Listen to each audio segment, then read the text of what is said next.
अस्सलाम वालेकुम, मेरा नाम अजबर है और आप मेरा चैनल देख रहे हैं काविश। आज के इस वीडियो में हम ये हेक्सागोनल नट क्रिएट करेंगे। ये है फ्लेंज्ड हेक्सागोनल नट यूज़ करते हुए फ्यूजन 360। ये मैकेट्रॉनिक्स के स्टूडेंट्स के लिए बहुत ही बेहतरीन चीज़ है, बहुत आसान है इसको बनाना। और कुछ स्कूलों में ऑस्ट्रेलिया में ये नवी क्लास से सिखाते हैं। वो बच्चे जो मैकेनिकल और इलेक्ट्रिकल इंजीनियरिंग करना चाहते हैं फ्यूचर में, उनके लिए ये बहुत ही अच्छे टूल्स हैं आजकल। और ये टूल फ्री है। ऑटोडेस्क फ्यूजन 360 अगर आप सीख रहे हैं तो ये फ्री है। अगर आप कमर्शियल इस्तेमाल इसका ना करें तो फ्री है। तो कोशिश करें कि अपने बच्चों को ये टेक्नोलॉजी सिखाएं और ख़ुद भी सीखें। तो ये फ्लेंज्ड हेक्सागोनल नट है। हम देखेंगे कि ये फ्यूजन 360 में कैसे क्रिएट होगा। तो शुरू करते हैं अपना प्रोजेक्ट। ये हमारे पास आइकन है ऑटोडेस्क 360 का। इसको डबल क्लिक करके मैंने इंटरफेस ओपन कर दिया। इस तरह से आपको ये डॉक्यूमेंट, इसका ब्लैंक डॉक्यूमेंट नज़र आ रहा है। ठीक है, तो ये 3 डायमेंशनल स्पेस है और ये टॉप सरफेस नज़र आ रही है, राइट और फ्रंट। मैं करूँगा क्रिएट एक स्केच। तो ये स्केच का आइकन है और ये टॉप सरफेस में मैं करूँगा क्रिएट। तो ये टॉप सरफेस है, टॉप प्लेन ये है। और हम करेंगे क्रिएट में जाएंगे और करेंगे क्रिएट एक पॉलीगॉन, सर्कमस्क्राइब पॉलीगॉन। क्लिक करते हैं, ये स्नैप हो रहा है। आप देखिए कर्सर ओरिजिन पॉइंट कहलाता है ये बीच में। तो ये कर्सर स्नैप हुआ, मैंने क्लिक किया, लेफ्ट माउस क्लिक, उसके बाद ड्रैग करके ऊपर इसको ड्रॉप करके क्लिक कर दिया मैंने। अब ये स्केच ब्लू कलर का है। इसकी 2 वजूहात हैं। एक तो हमें डायमेंशन देनी है इसको। तो क्लिक करते हैं, यहाँ से यहाँ तक की डायमेंशन होनी चाहिए इसकी 20 मिलीमीटर्स। और थोड़ा सा जूम इन कर लेते हैं। मिडिल माउस बटन में रोल कर रहा हूँ अपनी तरफ। और इसके बाद इसको हमने एक हॉरिजॉन्टल कांस्टेंट देना है। तो ये हॉरिजॉन्टल कांस्टेंट दिया मैंने और स्केच का कलर हो गया चेंज, ब्लू से ब्लैक हो गया है। ठीक है, तो एक हेक्सागोनल शेप क्रिएट हो गई 6 साइड्स हैं इसकी, जिसका यहाँ से यहाँ तक का डिस्टेंस 20 मिलीमीटर का है। तो मैं इसको फिनिश कर देता हूँ स्केच को और मैं करूँगा एक्सट्रूड इस बेसिक शेप के ऊपर। थोड़ा सा डिफ़ॉल्ट व्यू में चले जाते हैं, एंगल कर देते हैं थोड़ा सा, और इसको मैं एक्सट्रूड करूँगा 10 मिलीमीटर्स अप। ओके करते हैं और ये एक 3 डायमेंशनल ऑब्जेक्ट क्रिएट हो गया है based on that sketch that we created earlier. Hexagonal sketch create किया था, उसके ऊपर हमने ये शेप बिल्ड की है। मैं जाता हूँ टॉप सरफेस पे एक दफ़ा और मैं एक और स्केच क्रिएट करूँगा। और इस दफ़ा मैं क्रिएट करूँगा एक सर्किल। क्लिक किया मैंने सर्किल के आइकन को, स्नैप किया मैंने ओरिजिन पॉइंट पर और ड्रैग करके मैं बाहर की तरफ ले जा रहा हूँ। और उसको हम दे देंगे डायमेंशन 19 मिलीमीटर्स का। 19 मिलीमीटर का डायमीटर है। फिनिश करते हैं स्केच को और इस स्केच को जो हमने अभी क्रिएट किया है क्लिक कर देते हैं और एक और दफ़ा एक्सट्रूड करेंगे।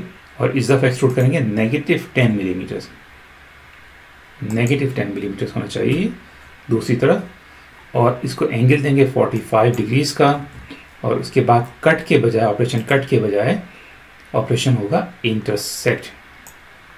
और ओके कर देता हूँ मैं। और इस तरह से ही हमारा बेसिक हेक्सागोनल नट की शेप बनती चली जा रही है। ठीक है, बॉटम सरफेस पे जाके मुझे करना है एक और कंस्ट्रक्ट एक offset plane. By default 3 plane थे इसमें। अब मैंने एक और ऑफसेट प्लेन क्रिएट किया टॉप बॉटम सरफेस पे, लेकिन मुझे इसको थोड़ा सा ऑफसेट करना है।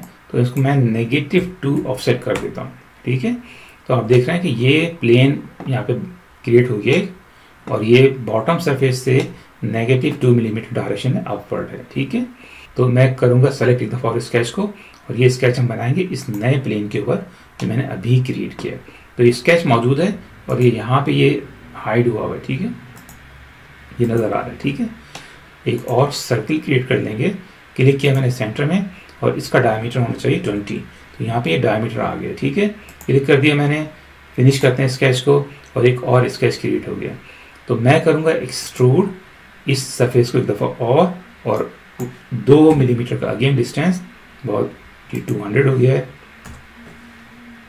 2 मिलीमीटर का एक्सट्रूड होना चाहिए और इसका एंगल होगा 75 डिग्रीज और कट के बजाय ये होगा जॉइन।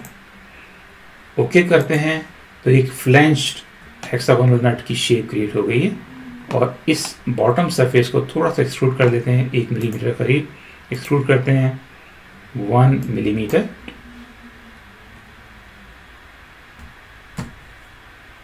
ठीक है, ओके कर दिया।